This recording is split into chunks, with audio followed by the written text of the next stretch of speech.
And we are live, and welcome everyone to the Sanctum Sanctorum. I am your illustrious host, Widow's Son, and with me, formerly known as TF, he has now apparently become a doctor over the last couple of weeks. So we now have Dr. Cyrus Oblivion. Just call him Doc. That'd be better, I guess. So today is a very, very special episode. I understand that's a day late and probably $1 short, as the old saying goes. But I had to work last night, so we set everything up for the show today, and we have the Wanderer, aka the Ball Assassin, on with us today. He is the gentleman who did all the great artwork for the channel, and I have, of course, posted descriptions to his channels in the description below, so please go ahead, give him a subscription, show him a little bit of love if you haven't already, and we are going to have a good time today getting to know the Wanderer a little bit more. But before we get that conversation going, how are you, Doc? I'm good. I've had to. I hadn't been able to tell the audience this. Maybe I did, but I pulled a muscle in my lower abdomen last weekend when I was visiting our family, and don't let him fool you, ladies and gentlemen. He was strung upside down by an Asian mistress, and she beat him relentlessly. Do not let him lie to you. Actually, I probably need to stick with that story as opposed to the real story. Because that one sounds much more exciting. The real story is I pulled a muscle while playing hide and seek with my nieces. He's lying. He's lying. I'm telling you. The real story here is he was chasing after me so he could take my kidneys. That's the reason. Dude, I told you I already had that bathtub filled up with ice, so I had to. It was melted now. Well, since he has spoken, Wanderer, welcome to the Sanctum Sanctorum. It is an honor to have you on finally. Dude, it's a pleasure to be here. Honestly, I've been waiting for this moment for a very long time, and I'm honored to be here. It was an absolute pleasure working for you, dude.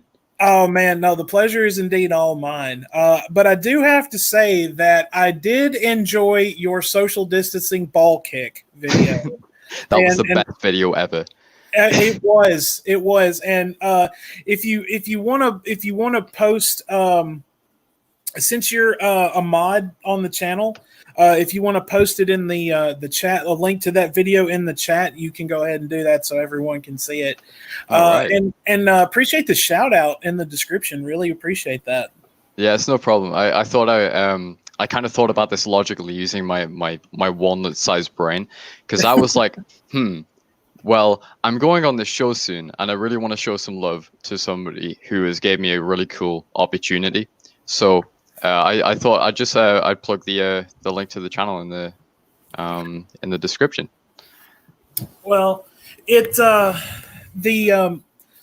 artwork, it looks absolutely amazing. Everybody that I showed it to when it was finished has absolutely loved it. Actually, I showed it to a lodge brother of mine a couple of weeks ago, and I'm actually still in the process of trying to working it out to get him to come on, which is going to be a very, very intense episode because we're going to be talking about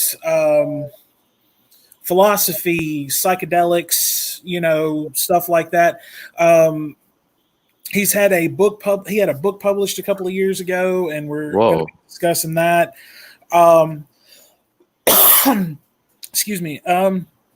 See that we already have some people chiming in here. Salty Peanut is here. I love that name. Cryptic Fox is here. Faith is here. Welcome, Faith. But yeah, hopefully I can get him on in a couple of weeks, and definitely tune in for that one. It's definitely going to be a ride, and I'll plug his book here in just the next little bit. So you also live in Scotland, much like our other illustrious co-host StooDogg, which is not here. Hope he's doing all right, StooDogg. If you're listening, or if you're going to be listening later, we love you, man. Come back to us soon whenever you get the chance.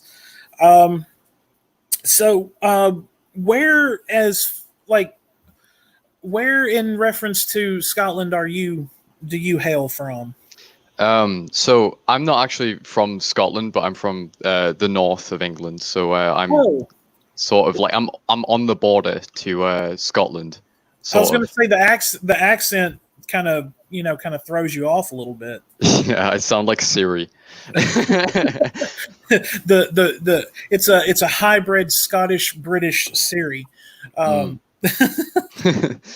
They should invent that. iOS 14, Apple, hire me.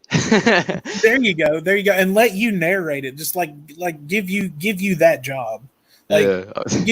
I've always said, like, if I were going to have like a standalone GPS in my car, I would want to have Sam Elliott be the voice of my GPS, either that or Morgan Freeman.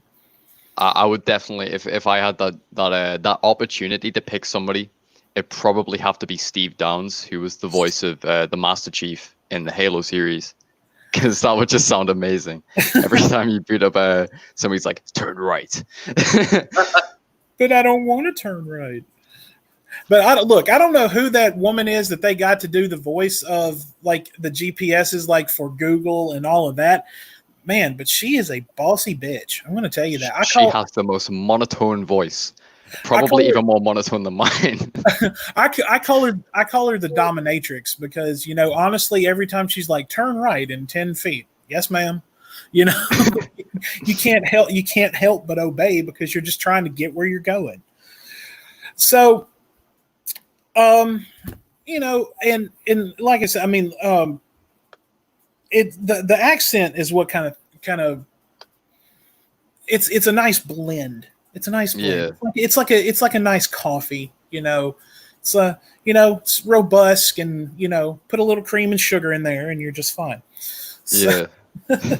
I mean, the thing is, I've had people, because people around my area, they speak like completely alien to me, like they sound nothing like me, and when I speak, it sounds like I am from further down south, like towards London. Mm-hmm. When in reality, because part of my family is from like the Leeds area, and part of my family is from Newcastle. Like, I don't live in any of these areas, but yeah, like that's where my family originates, and it's kind of like a mishmash of a Yorkshire accent and a northeastern accent, and a little bit of Scottish. So now, is it true, like, there's like different accents for like different parts of England and everything like that? Oh, dude, definitely. Definitely. I could probably do a couple impersonations. Like, I think everybody in the eastern side of the north speaks like, "How are my leg? How are mate?" That's completely alien. I don't know what it's like in the northwest. I'm kind of like central. Mm-hmm. But down in London, it sounds like me. And in Somerset, they speak like Somerset. It's like, it's really funny, dude. I was gonna say that sounds more like what is it, Cockney, like the slang and everything. I've got a friend who has a Cockney accent, but we don't talk much because she went to I guess you would call it like kind of like a high school, I guess. Yeah, right. The way the education system here compared to America works is quite different. So I guess when I was 16, I went to comprehensive school with a friend who had a Cockney accent because they were also from, like, I think their family originated somewhere down south as well. So yeah, it's pretty cool, but I haven't spoke to them in a while. The sad reality of because I made a very kind of important decision. I want to say around a year ago, all of my friends decided to stay at the sixth form, which was at my school, which is kind of like I guess you could call it a high school. Whereas I said, I want to follow my dreams, which has been always like kind of game development, game design, concept art. And I said, you know what? I'm going to go to this college right here because I know I can do this thing, although it is like miles away from where I used to go to school, and it's a metro and a bus to get there every morning. But it'll be worth it, and it has been worth it. I've really enjoyed it, bar the Corona chan coming and jacking my flow up. But it's been really good, and I'm really glad I made this decision. But the sad reality of it is that I've lost kind of a lot of my old friends because of this. We don't talk very often, not only because of the coronavirus, but because I made that conscious decision. But I've made a lot of new friends around the area as well. So I guess you win some, you lose some, you know? Absolutely, absolutely. I was you were talking about following your dreams, and it just made me think of there's a comedian from back in the '90s. His name was Mitch Hedberg, and I don't know if you've ever heard of him, but one of his greatest quotes was, "I'm going to stop following my dreams, man. I'm just going to find out where they're going and hook up with them later." So. So you're going to school now. Now you and I have talked quite a bit on Discord, and we stay in pretty regular touch and everything. So now you said you were going for game design, and a while back you said you were actually working on something for a game. How did that turn out? Oh Lord, not very good. Pretty bad. Yeah. Well, the thing is, so at college, we do a wide variety of kind of different tasks and skills, I guess you could say, to kind of find out which one suits us best in the games industry and which one doesn't suit us so much. Now, I'd say my weak spot is definitely programming. Is definitely my weak spot. I'd say 3D modeling. I'm okay at it. I'm not like some sort of like master pro. I'm terrible at UV mapping. However, my area, I kind of shine in narrative. So writing stories and thinking of layouts of maps, and also concept art, which is concept art is like my number one thing that I want to do as a job when I'm older, because I've always been like, ever since the age of 3, I've been scribbling on pieces of paper. I remember when I was 3 years old, I think we were at the hospital because my mum was getting ready to give birth to my brother at the time. And I was like, "Look, mommy, it's a Dalek from Doctor Who," and it was just a bunch of scribbles on the paper. I think we all did that as a kid. It's just like you draw like 6 lines in different directions, and it's like, it's a dog, or yeah, it's an ant. You like go to like preschool or day camp or whatever, and like you make something in clay, and it's like, it's an ashtray or it's a coffee cup, and it's just like a ball. It's like a ball with a hole in it, and that's it. Yeah, it's like the cheapest shot glass ever made. So, but yeah, throughout my life, I've always been kind of putting pen to paper. Like, I remember back in the day, I used to play a bunch of because some of the first video games that I ever touched, I ever played were the Super Mario games on my DS. Yeah. So I think the first ever video game I ever played in my life was Super Mario Bros. DS. Then after that, I believe it might have been the next couple of Mario games I played was Mario and Luigi Partners in Time, which is kind of like an RPG based game, and Mario 64. And Mario 64 to this day is one of my favorite games. But I used to draw all the time, loads of different stuff from Mario and Luigi Partners in Time, and I think that's when I started to kind of develop my skill as a like kind of drawing. I was like, you know what, maybe I will do this at GCSE level when I'm older, although I was only like 7 or 8 at the time, so I didn't really know about the future and what it was going to be like. Looking back, I probably wouldn't have thought that I'd be doing what I'm doing right now, and honestly, I'm really happy that I've made some of the decisions that I have, because a lot of them have been from my parents' advice, which I love them both very much, because they have honestly pointed me in the right direction so many times. And they've always said to follow my gut instincts and what I think in my mind, kind of combine the two, because sometimes gut instincts can be wrong, and sometimes you can think something that could be completely off. But I kind of found a way to blend the two, and I was like, okay, well, as long as I've got social media, which is a powerful, powerful tool, I can stay in contact with these old friends and continue to follow my dreams of becoming somebody who does concept art or something.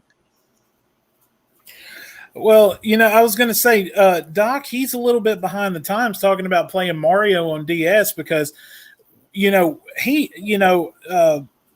and I, we are children of the original Nintendo system. Like, I remember getting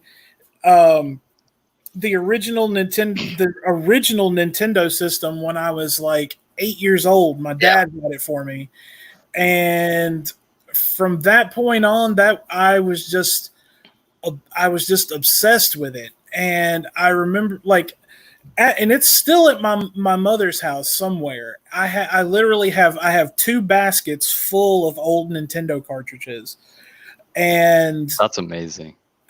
and to my knowledge, it still works. I've got to find it and clean it and hook it to a TV and see if it does still work. And if it does work, I may have to retire my PS3 for a while. Yeah.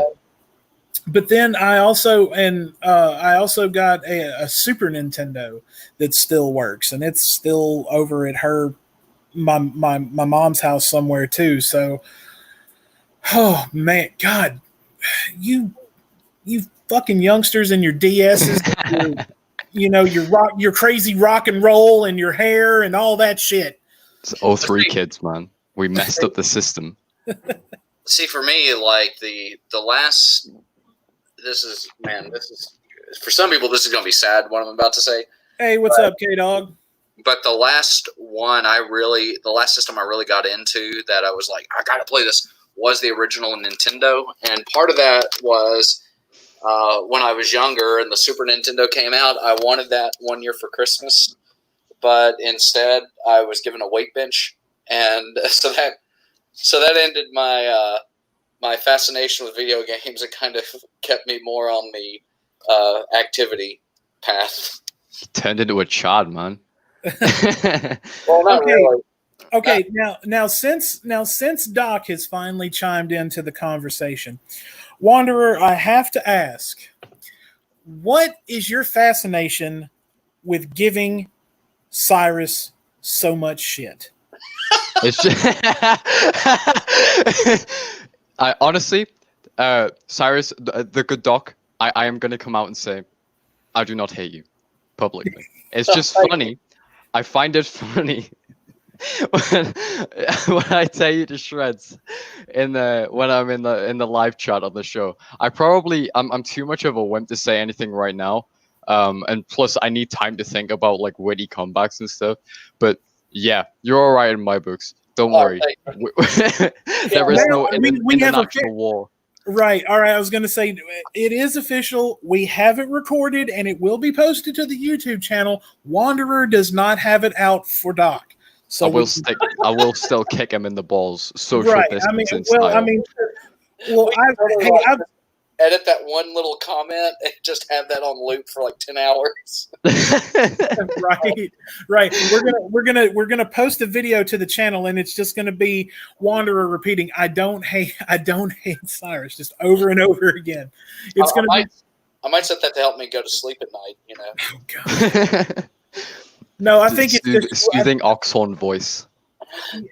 No, I think what it is I think your voice is just, it's like stirred something deep within him is what it is. Yeah, he's terrified of my big manly British accent. So to give you one of the things that helps that could kind of, I guess, probably open up the floodgates on this, but I'm one of those guys, like Widow can tell you, he and I have always found ways to mess with each other and pick on each other, and all of my friends just tease me, but I also dish it right back out. And I think that's one of the reasons. It's kind of like, as guys that makes it to where we really only dish it out to people who can take it and dish it out right back. Yeah, I get you. I've told Cyrus many times over the years that I was just going to kick him in the dick. Amazing. He did my job for me. Exactly. But so when you decided what you wanted to do as far as like the gaming industry and everything goes, what got you into wanting to do YouTube and being a content creator? So I gotta say, like the roots of my channel are like kind of like a dishonorable path because I've completely kind of distanced myself from the man who inspired me in the first place to make this channel. So it was back in 2017 when I decided to start making YouTube videos. And it's always been kind of a fascination of mine to create content. Like I've been watching YouTube since probably about 2011 when I was watching Minecraft YouTubers do that thing, and I thought it was really entertaining. I was like, damn, I want to do this one day. However, I didn't really have the technology at the time, and as times went on, I found different ways to do it through like very, very simple and cheap methods. But it was around 2017 when I started making content, and I wanted to specifically make my channel focus around the Fallout series, which is something I still do to this day. However, I have kind of like an off-topic series where I just ramble about certain things, which I do have a video coming out very soon about Halo Infinite and the recent gameplay reveal, and the sort of likes and dislikes about that. However, what started it was a guy called Oxhorn. Now, Oxhorn is a Fallout YouTuber who does kind of commentary, gameplay videos, I guess you could call them, where he walks over here, he's like on the south side of Boston, and like just kind of narrates a playthrough and explains the story of something. Does he have that thick Boston accent and talks like this? No, but he does have. I think he's from Seattle, but he has like a very kind of. It's hard to describe his voice, and it makes me cringe even thinking about his voice. But his voice is But then I was like, oh, I want to do this, and I could do it better than you. It was kind of like a rule of two kind of Sith thing from Star Wars. I was like, I will become better than you, and I will defeat you. But a couple of years later, after I made after I made my channel, a couple of years later, I want to say early 2019, somebody who to this day I've kind of fell out with a little bit. I don't necessarily agree with them on a political level. However, I used to think that their Fallout videos were really, really good, and I thought their heart was in the right place for the Fallout series. However, over time they've kind of like drifted away from the Fallout stuff, especially on Twitter, where they just spew out political BS that I don't necessarily agree with. Reached out to me and was like, yeah, this has happened. I was like, wait, what? I don't believe you. My favorite YouTuber is a homophobe, a racist, and also said a bunch of bad stuff in his past. I am so disappointed. And then I was like, maybe I'll take this guy's points, make my own video. And then from that very event last year, that's how I met so many different people in the Fallout community, from TKS Mantis, who was a good friend of mine, also Cypriot Fox in the chat. We met through TKS Mantis, and honestly, Cypriot Fox is one of my best friends on the internet. He's so cool. But yeah, it was all from this one Fallout guy who made YouTube videos, who did a bunch of really bad shit, like striking down people's videos falsely and kind of trying to cover up his past, which I can agree with, just not when you do it the way he tried to do. So yeah, my channel's past is it's paved by a man named Oxhorn, I guess you could say. So, well, I mean, honestly, and I, of course, started doing it just me, and then after I had the episode where I had StooDogg on, and then Cyrus jumped in a few times, and we just played really well off of each other. That's why I invited them to do the show with me. And we haven't been doing the show, but maybe 2 months, like it's been going on for 2 months. And I mean, I can understand being inspired, by people in the YouTube community. I mean, for me, it was guys like StooDogg and Sir Hatman, and Sir Hatman, as I call him.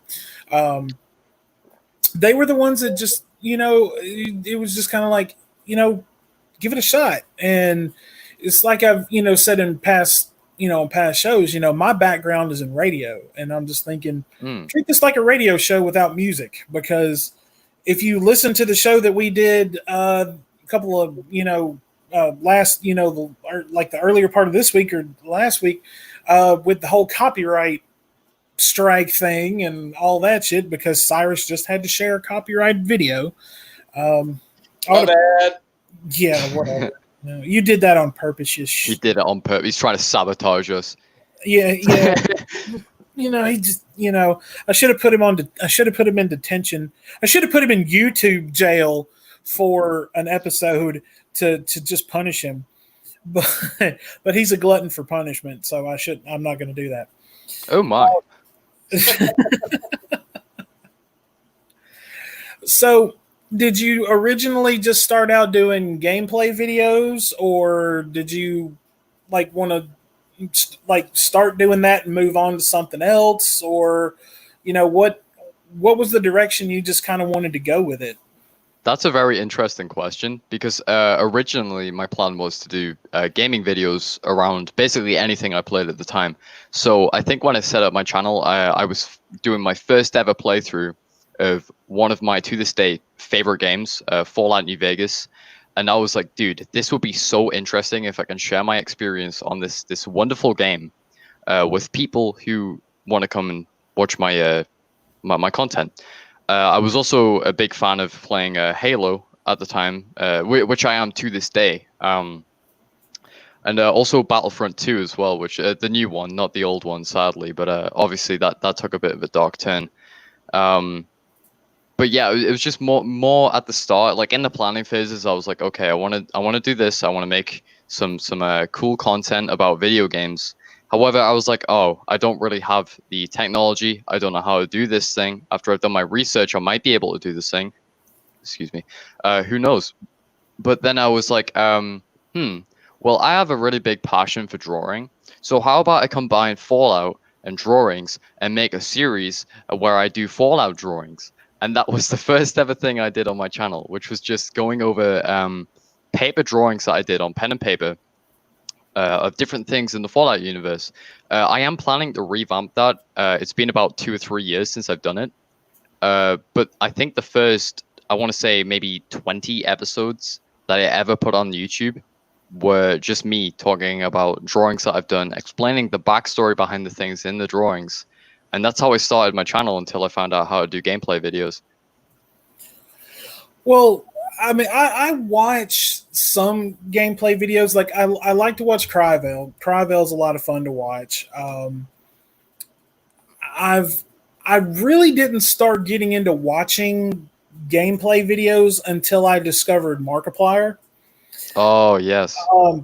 Which I mean, watching Markiplier is a lot of fun. I mean, and plus I'm a big horror movie fan, and the horror games and everything that he plays, a lot of them are really, really amazing. And I'm just kind of like, I wish that I had the money and the ability to have, so I could buy some of these games because they look really, really awesome. And so that's kind of where the gameplay videos came in. And then when I met Cryville, I was just like, hey, I started watching him play Resident Evil, and it's just kind of gone from there. Hang on, what is Wanderer is getting good at drawing? Yes, he is. He did an amazing job on the artwork for the channel, and I offered to pay him, but he said no. So, yeah, too late now, buddy. No money. Take bottle caps. You take bottle caps. Fallout reference. I get that much, but I've never played any of those games. Mark, should definitely give it a try one time. It's a wonderful series. Doc, you've been really quiet. Yeah, well, what's going on? You hacking off somebody's leg? Not supposed to tell you that.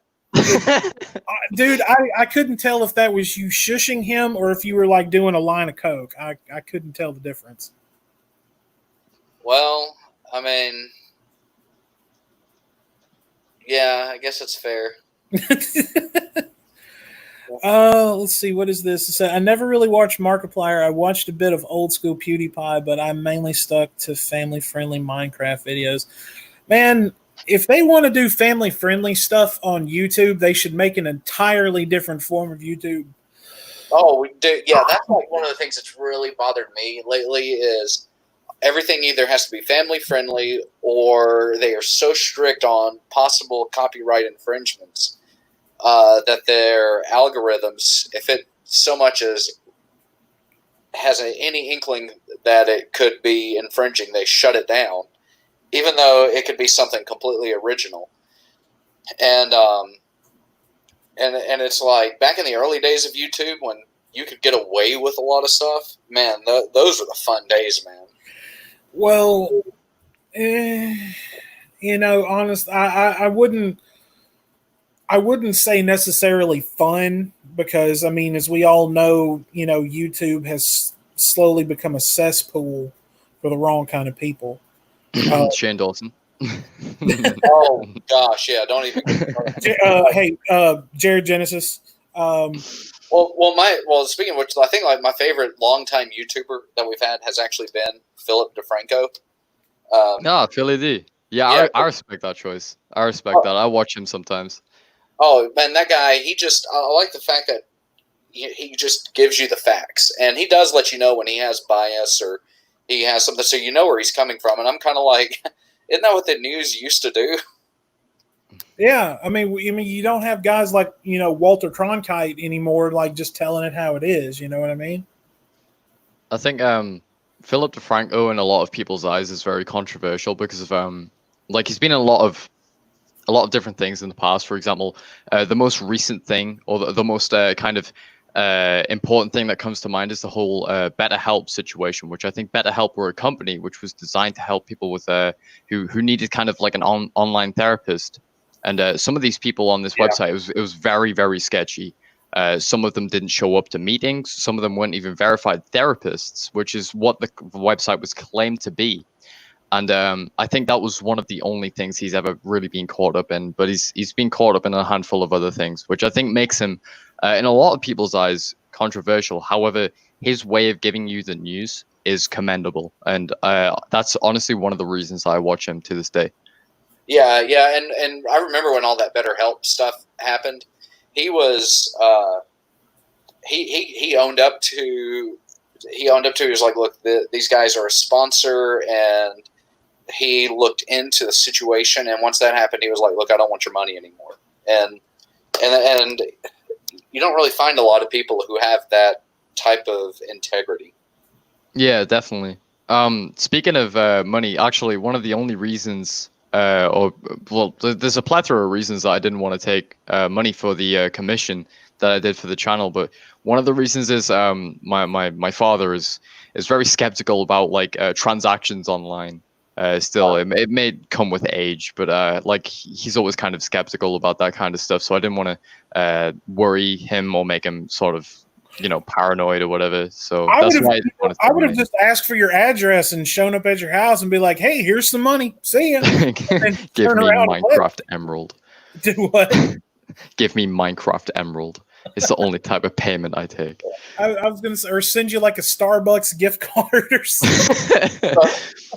So speaking of financial transactions, here in this country, as a result of the complete shutdown that they had a couple of months ago, and still didn't do jack squat. As a result, the United States Mint was shut down as well. So that meant that there were 2 months that a lot of the coins weren't staying in circulation, or they were in circulation, but the new ones weren't coming out. The old ones weren't getting taken out of circulation and being reforged and whatnot. Or reminted, excuse me. And so now there is a coin shortage in this country. And I find absolutely, positively insane. Do you realize how much loose change that you just find laying on the ground these days? I mean, come on. But it's so funny because people now are going on this huge conspiracy. They're like, hey, this is a time where the world elite are trying to get us to not use our actual currency, so we go straight to a digital currency, and they're trying to control us, and they want us to have a cashless society. And meanwhile, me and Widow and all the others are just going, isn't it possible that we're just now seeing a lag in that and the new coins coming out? Because the mint was shut down for a couple of months, and we're going to see it eventually pick back up. And it's to me, the conspiracy theories around this whole thing have been a combination of frustrating and just hilarious. Yeah. So so now you were telling me, Wander, that you work in a kitchen, right? Yeah, my job is basically I'll wash all the dishes and stuff. I'll load dishwashers. I'll clean stuff, put it back where it belongs, etc. It's not very. It's like it's an important job, like looking at things logically, but it's not something that you'd come to think of when in a restaurant and bar like I work in. But Well, I was going to say you're what Gordon Ramsay would call the donkey, right? I am donkey. you should get an apron and wear it to work. That's what it says on it. It says I am donkey. You know, the place I work is so fancy. We have custom branded aprons, but I'll get a little donkey pin instead. I'll get a little donkey pin, put it through my apron. Oh, so you work in one of like the upscale places. I don't know. It's kind of hard to say. It's very kind of the people that work there, they're kind of like just like me. They're normal people. Some of them come from a kind of beneficial background. Some of them just live in the city. Some of them are in university, etc. Some of them even live across the road from me. Because basically, like you walk down the road from my house, and I'm literally there. So I'm so thankful to have this job because it's so easy to get to. But yeah, like some of the people that go in there. Yeah. Oh, there's been plenty of times where I've been like 3 minutes late because I just couldn't be bothered to leave the house. It's so stupid. Like I'll leave bang on, like say if I'm meant to be there, usually my normal times were 6:30 on Saturdays, 5s on Fridays until like 11:30 at night. So usually I'll have to leave I'll leave the house 5 minutes before or like bang on. And usually one of those times it'll end up with me being late by like 2 minutes. So I mean, have you been able to go back to work, or are you guys are like the restaurants and pubs and everything still shut down? Currently, as of I think it was the 24th, you can go to certain shops and restaurants. Like for example, yesterday I was out in the city with a couple of college friends. It was really nice to see them. I got 2 Star Wars The Mandalorian posters, which I'm very, very happy with. I'm going to stick them on my wall. But we went out yesterday. It's weird. It's so dystopian. Like, so they've split, because we have a place in the city, which is kind of like a massive kind of shopping mall. They've split it so that half of it is for going one way and the other one is for coming the other way. And some of these people are following it, some of these people aren't, but you can't stand still in this place. So one of my friends went into Sainsbury's to get a drink, and then we got ushered into Primark, and we were not very happy about this. So we had to basically walk around Primark for a bit before heading out and sitting outside, because sitting outside is the only thing you can really do. You can't stand and pack your bags or whatever, which sucks. However, it's a necessary thing, I think, to get rid of this virus. But when we went outside, Casper's, which is it's kind of like a dessert place, that was open. However, they require you to wear masks and use hand sanitizer until you are seated, which I think is it's a good kind of system they've got going. I think that will be an effective way of getting back money that they've lost through the lockdown, and also getting people kind of back in safely, like kind of caring about people's health. With me, my job has the plan that they release, because basically they let us know if there's any changes to this through Facebook Messenger. So, or if there's something like personal they need to tell us about, they'll let us know through message. But they let us know a couple of weeks ago that they're going to be sending back people who are saw as having a more necessary role, or they actually need the money. They're sending those people back to the work, and the others are just they're still furloughed. Because I've been furloughed since April. So I'm still getting paid, but it's not as much as I would usually get paid for working the hours that I do. But it is an average. It's a fair average. And also, like I just don't have to work really until they let me know that I'll need to go back, or they fire me. It's like a 50-50 coin. Well, I mean, if they fire you, because of all of this. I mean here in America, I mean, if they do something like that, that's considered wrongful termination, and you can turn around and sue them. I mean, that's it's such a weird time, especially over here, because everywhere else in the world is they don't have the numbers that we do, and they don't have the chaos that we do, and everything like that. And I look at I look at other parts of the world, and I'm just kind of like, man, what the hell is going on? I don't get it. To where, I mean, and the fact that they would just fire you is kind of mind boggling to me. Yeah, I mean, honestly, I don't think they're going to fire me. My bosses are very caring people. They care about you on a more human level, especially when there's like a small amount of staff. Yeah.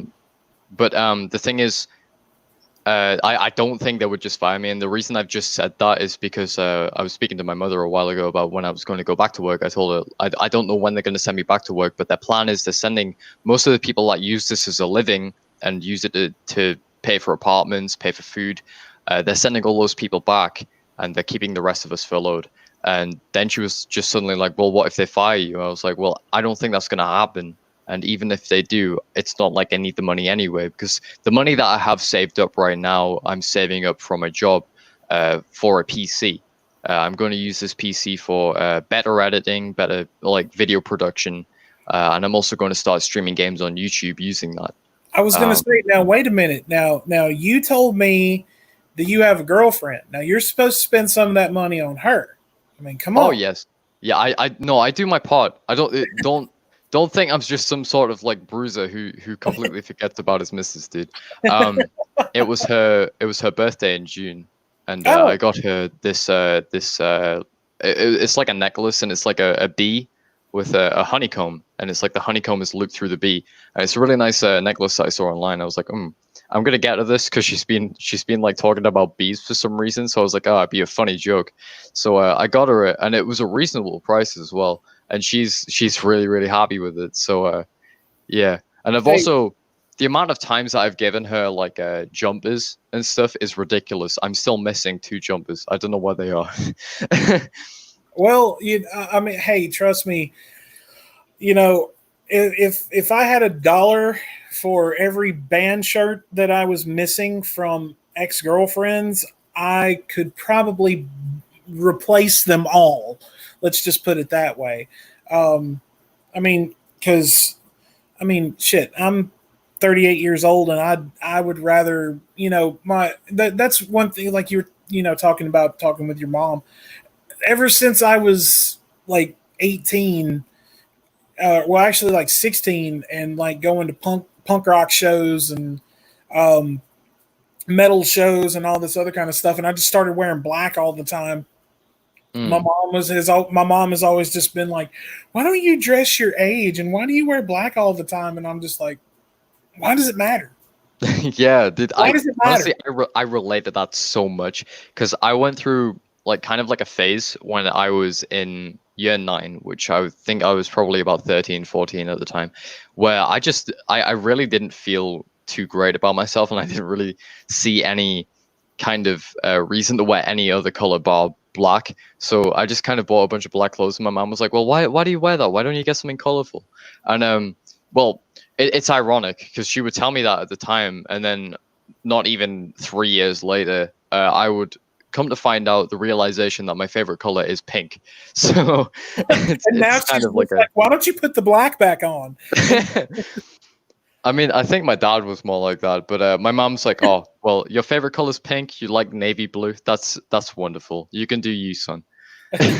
What you should do to really freak them out, just to see their reaction, is get 2 cans of that spray-in hair color. The temporary spray-in hair color. Oh, that yeah. Wash out, and do like 1/2 pink and the other half blue, and then just like go, like, just walk down for dinner one evening and just see the reaction.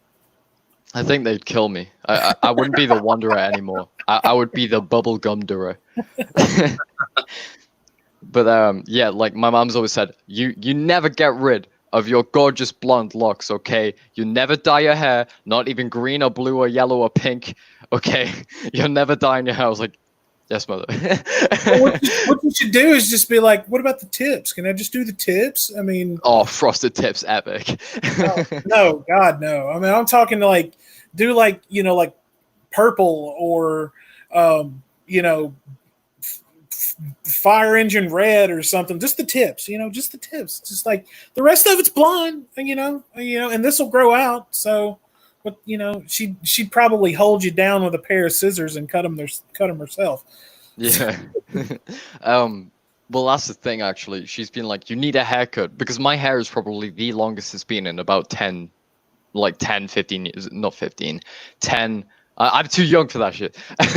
I want to say 10 or 12 years. Like, I think the last time I had hair as long as this was probably when I was 8 years old or something.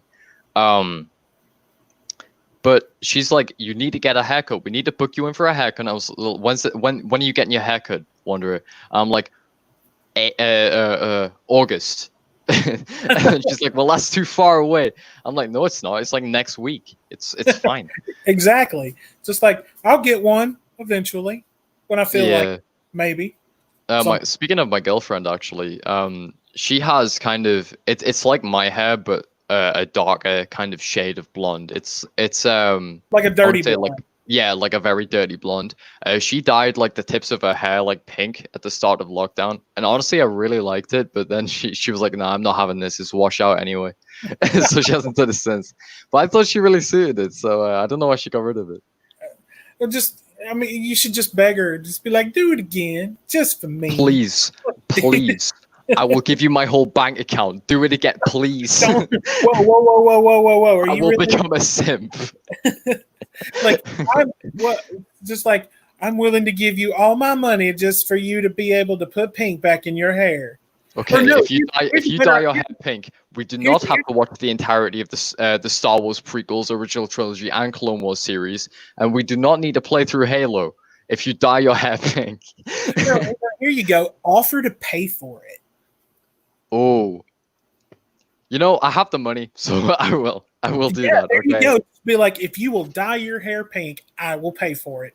I will pay for it, and we don't have to play through any of the games that I want to. Okay. And you have to still make me listen to One Direction and watch like Gossip Girl. Okay, that's a deal. Oh God, I was just gonna say. Look, tell her she doesn't have to dress up like R2D2 or C3PO. She doesn't have to dress up as a battle droid. Yeah, stormtrooper. But now, I was like, one time I handed her, because I've got like these two lightsabers from when I was young. I've got an Anakin Skywalker one and a Darth Maul one. I was like, fight me. And she was like, no. It was so funny. It's just so, like, sometimes you have to remind her, you do realize you're in love with a nerd, right? That's literally what I said. She was like, you're a nerd, right? I was like, I know. So when are we gonna like watch the Halo Infinite gameplay demo? She was so uninterested. We watched it today, and I was like freaking out by the fact that Master Chief had a grappling hook, and she was like just sleeping. It was so funny because I was like freaking out about Master Chief. Well, how many times? Sitting there, like, how many times have you fallen asleep while watching something that she likes or listening to something that she enjoys? Honestly. You want my honest answer here? Yes. Once. That was today. You secretly like it, don't you? Oh my God, I've been exposed. Oh my God. Dr. Cyrus Oblivion will diagnose me as being a One Direction fan. Oh my Lord. We have exposed you as a One Direction fan, you poser.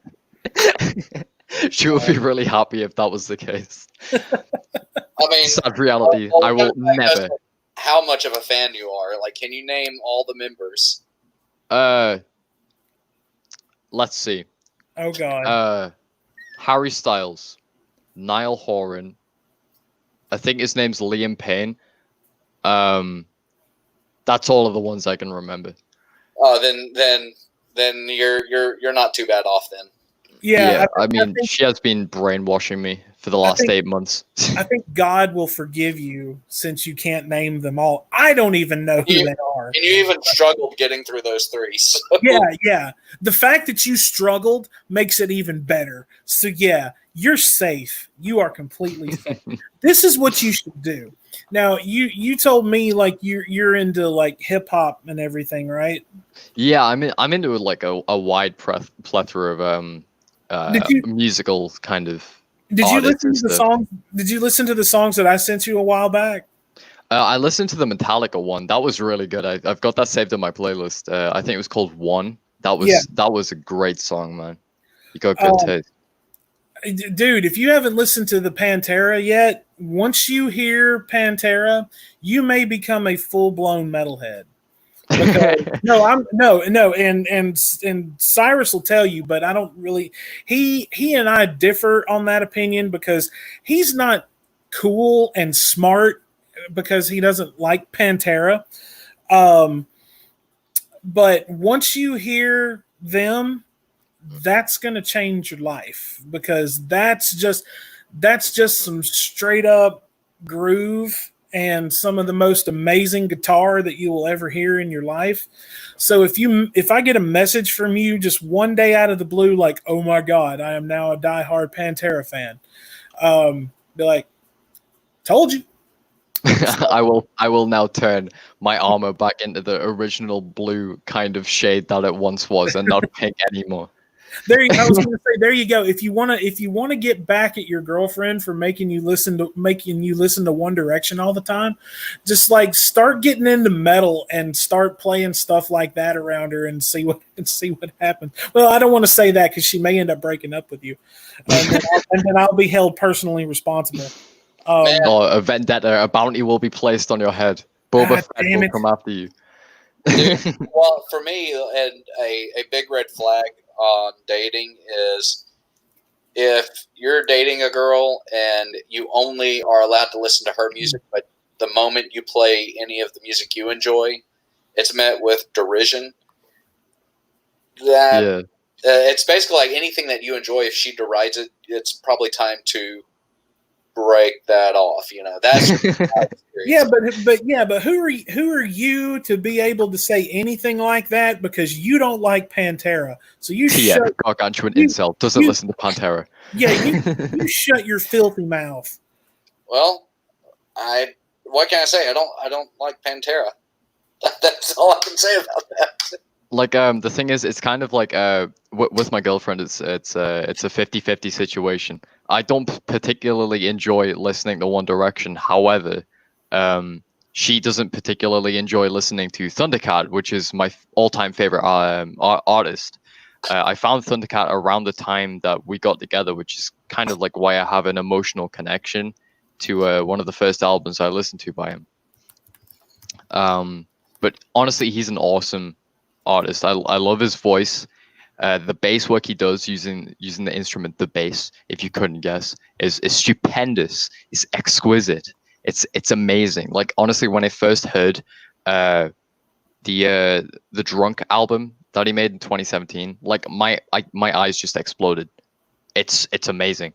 I love it. See, like if you want to, I mean that's one thing. Like all of the quote unquote rap and hip hop that they put out today, and no offense to you, but I think is absolute dog shit. Honestly, I don't blame you for having that opinion. There's been a lot of rappers and songs that I've listened to and thought, is this where hip hop is going? Is this where the rap game is kind of going? Have you gone back a little more old school and listened to like like the old Tupac records and the old Ice Cube records and like the first few Bone Thugs and Harmony records and stuff like that? I've dabbled in a little bit of Tupac and Notorious B.I.G.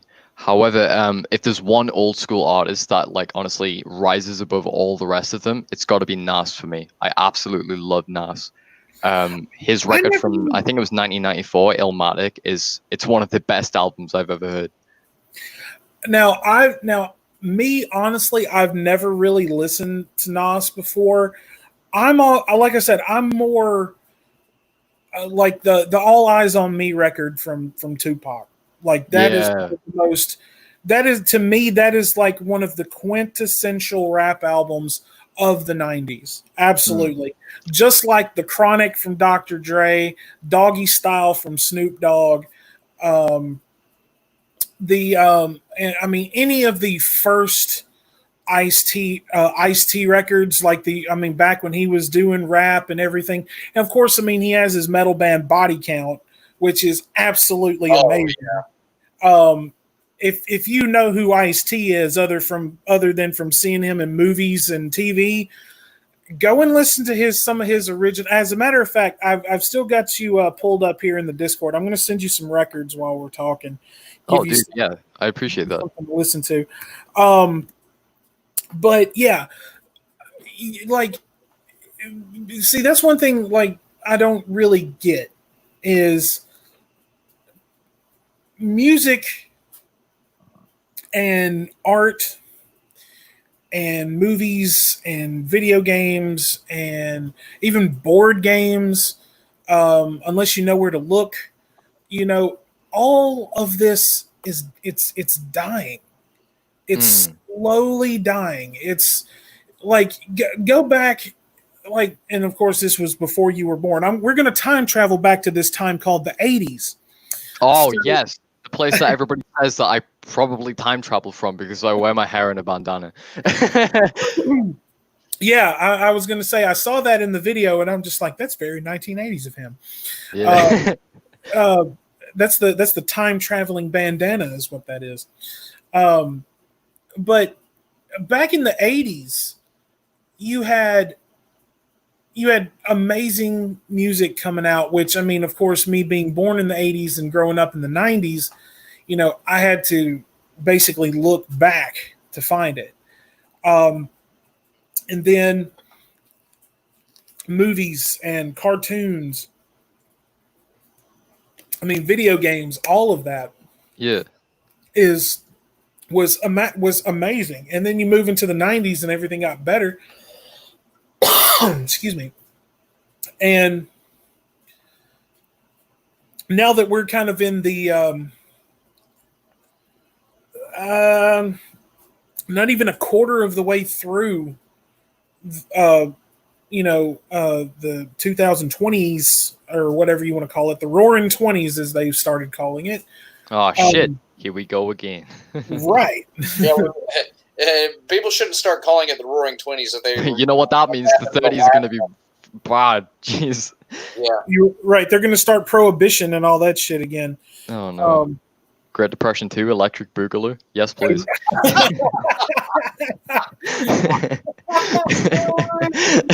Oh, that was great. That was genius. Kudos to you, sir. Kudos to you. I aim to please. Do what? I aim to please. Well, don't say that to us. I mean, you're barking up the wrong tree there, dude. Say that. Save that for your missus, okay? Yeah. We what you two get into in your own time, it's your business. So, but just things are just dying, and it's not, and it's not even. It's to the point where, Doc, wasn't it you that was telling me that like Disney is basically like trying to buy up everything? Yeah, I mean that's pretty much apparent, because what they are doing is they I can't remember what they tried to buy up last time, but that's it. I remember now. They were trying to buy up Comcast, and the either the FCC or the FTC is debating, or at one point they were debating on letting that happen. And I'm like, that was actually, it's ironic that they would be debating that and considering that, because back in 2004, 2005 time frame, Comcast was actually wanting to buy Disney. And that was rejected because Comcast would just be way too big and have too much of a monopoly. And now that So they pulled the same thing. Yeah. So they're pulling a role reversal here, and it's just like, no, it shouldn't be allowed. And what's really interesting in this is people fail to remember that the last time it was under a Republican administration that it was rejected. And a lot of people are thinking, well, this administration will let it go through. And I'm like, well, probably not, because although if it's the FCC considering who the head of the FCC is, that guy would probably be okay letting it happen. But if it's the Federal Trade Commission that would have to approve it, then I don't see it going through. Yeah, I mean, they've bought up so much stuff, Disney. They've got Marvel, Lucasfilm. They've got so many different things up their sleeve. It's rather ridiculous at this point. Yeah, and they've got a monopoly. That's really, so when you look at something like Hulu, when that came out, it was the four networks. You had NBC, ABC, Fox, and CBS. And they were like, yeah, we're just going to share our content. And their parent companies were all like, yeah, let's share content. We'll, split profits this way. They worked out this really great deal. And that was all thrown into complete disarray when Disney bought Fox. Yeah. And by doing that, instead of every company having 25% say-so in Hulu, Disney now has majority control. They have 50%. And so now you look, NBC's creating Peacock. And oh yeah, I've been hearing advertisements for that when I actually listen to the radio, which is very rare. I was actually I had it on my way to work last night, and I was like, oh, cool. And then I'm like, no. So. But actually, going back to music, I think you were right when you said like some of the stuff you guys were talking about was a bit ahead of my time. However, I do like to jump back sometimes and listen to some old albums. Like I think some of the oldest albums, I've just had a scroll through my Spotify, which is like my main streaming platform that I use. Some of the oldest albums I have is Illmatic, like I said before, by Nas. The Blue Album by Weezer. I'm really big fan of that album. Wanderer, I love you. I love you. I love you. Dude, I love Weezer. I actually really like Weezer. The fact that the original first Blue album is amazing. And you're what, 17? Yeah, I'm turning 18 in February, yeah. Okay, the fact that you are 17 in 2020 and the original Blue album from Weezer, which is one of the greatest records of all time. There's not a bad song on that record whatsoever. The fact that that record is, oh my God, that gave me just a little bit more hope for humanity. Oh my God. But yeah, also I've got one Fleetwood Mac album as well. Fleetwood Mac are really good. You like the Weezer album, so I can forgive Fleetwood Mac. Oh, are you not a fan of them? I'm not a Mac fan. Never. Oh, you're not. Well, I mean, Stevie Nicks is hot. Stevie Nicks is hot. To lessen the blow, it's only one album. It's Tango in the Night, and then also, I think that's all. That's mainly the oldest album I have is from '87, which is that Fleetwood Mac album. I don't necessarily listen to much old stuff. The main stuff that I really listen to is from I want to say the early 2010s or sometimes even the 90s, especially with Weezer. I want to say there isn't a day that goes by that I don't listen to at least a piece of Blue album. Like the last song I listened to was Holiday. So I love that whole record. Every time I put it on, like I have to listen to it from start to finish because there's not a bad song on that record. Yeah. But I have to say that if I had to pick one song off that record that I absolutely just love, and I'm not going to go with the singles, like Buddy Holly and Say It Ain't So, because I mean those are great, and I mean honestly, whenever you hear "Say It Ain't So" start, I mean, you just have to listen to it because I mean, it's an amazing song. I would have to say it's a toss up between "My Name Is Jonas" and "The World Has Turned." Oh, "The World Has Turned Left." Dude, I love that song. That song is amazing. Yes, it is. Like, and when I was like in the 90s when I was first listening to it, I think like I remember my favorite song from that record was actually "In the Garage." And I go and listen to it now and I'm like, this is a great song, but why did I love it so much? I'm not really quite sure. Yeah. But I mean, I started listening to Weezer last year. Like, I was hanging around with a lot of friends who listened to that kind of music, and they were like, "Yo, you should check out Weezer." And I was like, "Oh, aren't these the guys that are like memed all the time?" They're like, "Yeah, but they're really good." So I think the first songs that I listened to was "Say It Ain't So," "Buddy Holly." Then I went through and listened to a bit of the album, and I've got to say, my two favorite songs out of the album have to be the Sweater song and "Only in Dreams." They're like my favorite ones. Oh man, song is awesome. Only in Dreams, man. I love that opening bass line. That's awesome. That's what gets me about that song. Like I remember the very first time I listened to it, and I just heard that doom doom doom doom doom doom. I'm like, whoa!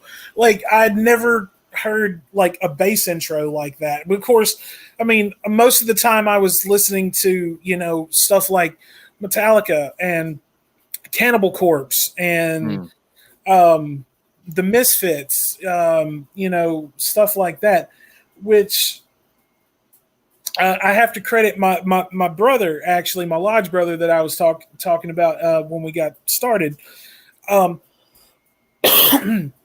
Excuse me. I actually have to credit him for getting me back into a lot of that early 90s music, because when he and I reconnected and started hanging out, and then he joined my Masonic lodge with me, he got me back into Weezer and Soundgarden and Stone Temple Pilots and like the early Meat Puppet albums, and he got me back into Alice in Chains. And if you don't know any of the bands that I've just listened, I highly recommend them to you, because the 90s was a great time for music. It really was. I got to agree there. Yeah. I mean, especially like the early 90s when Widow and I were kids and having kind of our own musical awakening at that age, because usually you go through a musical awakening somewhere between like the ages of like 9 and 14 for most people. And that's kind of like, that's just my own observations on that. And that was around the time where you had Nirvana, Alice in Chains, Soundgarden, Pearl Jam, the Big Four grunge, and then you had still a lot of the hangovers from the 80s metal scene. And granted, hair metal kind of, once Nirvana came out, went the way of the buffalo, but thrash stayed through. And it was, when you saw bands like Slayer continuing on and Anthrax, and it was around that time Anthrax also did a cover of Public Enemy's "Bring the Noise," that then allowed Public Enemy to come into the metal world, and then they did the big joint tour between Anthrax and Public Enemy, and it was also If you never, well, I'm sorry, Doc, but have you ever heard the Anthrax and Public Enemy collaboration? No, I don't think so. Oh, we'll send you the link after. I'm sending it to him on Discord as we speak. Because the thing I really enjoyed about that tour is a lot of people were nervous that you had one of the top metal bands going on a double headlining tour with this up and coming hip hop act. And they were like, man, they were expecting these metal fans and these hip hop fans to go head to head, because they came from two different worlds. One group, it was predominantly white male youth, and then the other world is predominantly black male youth. And so people were just expecting the two to clash. Well, it turns out, because both bands are kind of goofballs, bands tend to attract the type of fans that mirror them in some ways. So basically, you had a bunch of goofballs showing up to the show, but a sociologist later on went and analyzed it, and he later said it makes perfect sense that these two groups would get along together, because he said the white metalheads are usually the ones who are, rejected by white society as well. The preppy kids don't like them. They're the ones who are, viewed as unruly. They're viewed as rebellious. They get into fights and all of this. And all those same criticisms were also lobbied against black youth. And so you had these two marginalized groups. And this is really cool that the sociologist said this. You had these two marginalized groups who got together, and they actually had more in common than they did before. And what it did is open up a lot of white kids who never would have listened to hip hop to become fans of hip hop, to become fans of Public Enemy, and then NWA and all these other bands. And really, but Public Enemy also had something to say.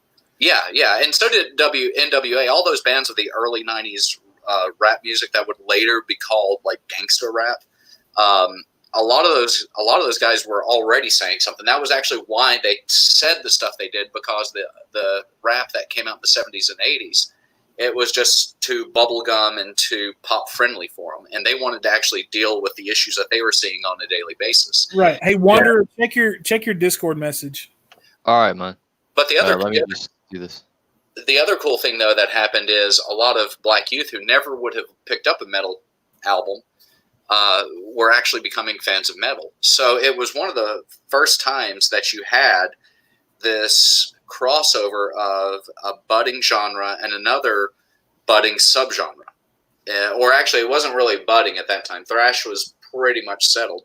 But it really allowed people who would never have been exposed to something else before, not because they hated the music, because they just didn't like it. It was just in their circle, it's rare. It was rare, especially in the days before the internet, that you would be exposed to something completely different from what you were listening to. So it was a huge success on many, many levels. And I'm really glad they did that, because there were people who would later find out how, because if you go back and listen to Public Enemy, there is a lot of musical complexity to what they do, and a lot of really good production work. And then you start doing your research into who it was, and people are completely surprised to find out a lot of their musical capabilities and genius and production value came from Flava Flav. Yeah, boy. And Flava Flav, he plays like 30 different musical instruments, because Chuck D was talking about him.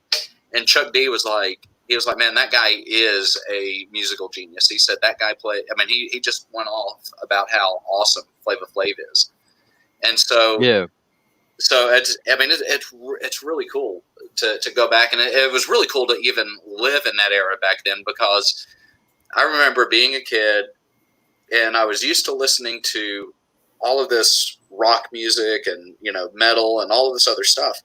And then you had Dr. Dre coming out, and it was completely different. It was completely blowing my mind. And then, you had Yo MTV Raps, and then you had the Headbangers Ball, and usually they followed each other. So if you really, in the early 90s, if you wanted to get an exposure of the music scene, you would just watch those two shows on MTV. And it was a good time to be alive and to experience the complete musical palette that existed back then. Yeah. I gotta say, before you guys were saying about how music, especially like hip hop and rap, has changed.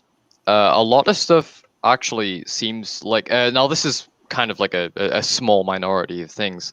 However, a lot of artists and a lot of this is even like evident in movies and video games as well. A lot of different kind of pieces of media seem to be going back to their roots. The most kind of prominent, like the first thing that comes to mind about this is definitely a rapper by the name of Logic. Now, Logic released a album, which is going to be his album that he basically goes out with a bang on this one. This is his last rap album. Now he's going to be streaming full time on Twitch. But his last album is called No Pressure, and it is a sequel to an album he released in, I forget the year. I think it was in the mid 2010s, called Under Pressure, and that is one of my favorite rap albums of all time. And honestly, it is. I would like to say, if I could quickly sum this up, it is a very kind of faithful, very kind of well thought out sequel to what this album brought to the table. Whereas his old album, Under Pressure, was about what his life was before he got kind of famous and started rapping and stuff. How his father wasn't very necessarily a good father to him, and how over time they rekindled their relationship. How he felt more at home with his friends than he did at his own home. And like this one's more about the aftermath of everything that happened with Under Pressure. It's about how fame and money doesn't bring you happiness, and what happens after this is that the peak of your career is over. What do you do? And Logic is making the decision to settle down, have a child, and basically just kind of live out the rest of his life doing whatever he wants to do, which I think is a really nice way to kind of send things off. And I really enjoyed this album. Another example of this I can think of is Halo. Halo recently went through kind of a bit of an identity crisis in the early 2010s. They were kind of going in a Call of Duty direction. They were adding so many different things from different games. Like, for example, the most prominent examples I can think of is the sprint mechanic, as well as like all the boosting around and things like that. They added that, and it really didn't feel like Halo to me and a lot of other people. Whereas with this new one, they still have the sprint mechanic, but honestly, it's far less kind of gimmicky, in my opinion. I feel like it works well because this new Halo game is going to be partly open world, which I think is awesome. But they're kind of going back to their roots with a lot of different things. And I think it's awesome to do that. You've got to kind of the best thing about like anything, whether it's a person or a piece of media, is you've always got to look back at where you've came from and see how you have changed and reflect on the person you were then and the person you are now, and how far you've drifted from that person or how far you've came from that person. And I think there's kind of two different like kind of differences there. Have you became the better person, or have you became the worst person, or have you became a better piece of media or the worst piece of media? And I think that's a wonderful way to look at things. And you've also you've always got to like kind of recuperate things that have previously happened and previously kind of been introduced, put on the table into the modern day. I think that's a really wonderful thing to do. I agree. I mean, in order to be able to move forward, you always have to be able to look back. And if you can't, it goes back to that famous quote: "Those who do not remember the past are condemned to repeat it."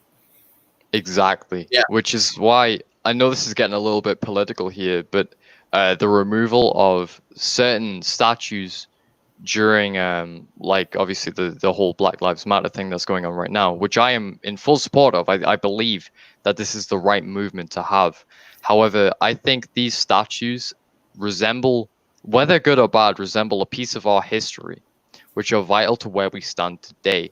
And whether they are out in the street or in a museum, which is where most of these things are getting taken after they're torn down, I think it's vital we look back and see how far we have came. Otherwise, we are doomed to repeat this. And honestly, I think it's a very kind of positive outlook on things to kind of do that. To kind of look back on where you've came from and see, okay, we made this mistake, we made these advances. What are we going to do next? Well, and you know that there's also to have a lot said that people need to also understand what statues they're taking down and why they're taking them down. There have been statues, like for example, there's a statue of Teddy Roosevelt who was taken down, and people said it was depicting they were saying it was depicting something that it wasn't, and it was him seated on a horse, and then you have a Native American next to him. And people are saying, well, that was designed to be racist and, fill in the blank. And I can understand where they're coming from if you don't understand the history of Teddy Roosevelt. The history of Teddy Roosevelt is he was he was in the cavalry, and he led a group called the Rough Riders in the Spanish-American War. And they were very valiant. They won battles. And with him being in a cavalry, that's why he's riding the horse. And when he went out west, part of the reason why we have, actually the whole reason why we have national parks in the U.S. is because he went and toured the wilderness. And Teddy Roosevelt was a man's man. I mean, he shot, can't remember, may have been a big game rhino out in Africa. And it started charging at him. He shot it, killed it, and it fell over and slid and landed just inches from his feet. And he was like, I never felt more alive than that day. And here he was. That just reminded me of that battle in one of the Lord of the Rings movies where Legolas killed the elephant or the dog or whatever, and it slid right in front of Gimli, and he's like, that still only counts as one. And and so what happened with Teddy Roosevelt, so the reason why they have the Native American with him is when he went out there, he had Native Americans show him around, people who knew the land. And that was the whole purpose. So when you look at that statue, it's not there's really not any type of racism that is depicted at all. It's showing that it's commemorating the fact that he led the cavalry. And then it's also commemorating that he went out west and, went to the people who knew the land, and they showed him around. And it was as a result of that the National Parks Act went through, and we have the national parks now. And so it's kind of like, yes, a lot of these statues do need to come down. And the fact that some of those statues were put up, when you look at after the Civil War, some of the generals that are depicted were actually some ones who said, never put up statues of us. And two of those were Robert E. Lee and Nathan Bedford Forrest. Interesting story about Nathan Bedford Forrest is he founded the Ku Klux Klan. Afterwards, he becomes a Christian, has a complete change of heart, and then disbands the Ku Klux Klan, and then goes off and actually starts pushing for equal rights for African Americans. And he doesn't want any statues. He doesn't want to be commemorated for his. That is the weirdest shit I've ever heard. I was just sitting here thinking, I'm just like, really? Did we need to bring up from being a very far, kind of a very religious man, I guess you could say, to a person who literally hates minorities, to a person who then wants to help minorities. Yeah. That's so bizarre. That is the weirdest story I've ever heard. Well, all those stories are actually quite common, though. There are a lot of people who were one way. They have a conversion experience in this country, it's Christianity a lot of times. And then they become much more serious about it, and they're like, well, hey, as a Christian, I can't treat people this way. And then they start actually treating people better. And that's kind of that's not to excuse any of their past or anything like that. That's not to say that, the racism was okay, because it's not. That's not to say slavery was okay, because it definitely isn't. Yeah. And because, everybody is equal. Everybody should have an equal chance to succeed. Everybody should have an equal chance at life. And life, liberty, and the pursuit of happiness. And when you're making it difficult for people of a particular race, then that is just simply wrong and needs to be rectified. And, definitely. And so again, even a lot of the people who lost the Civil War, whose statues exist, would agree their statues should come down.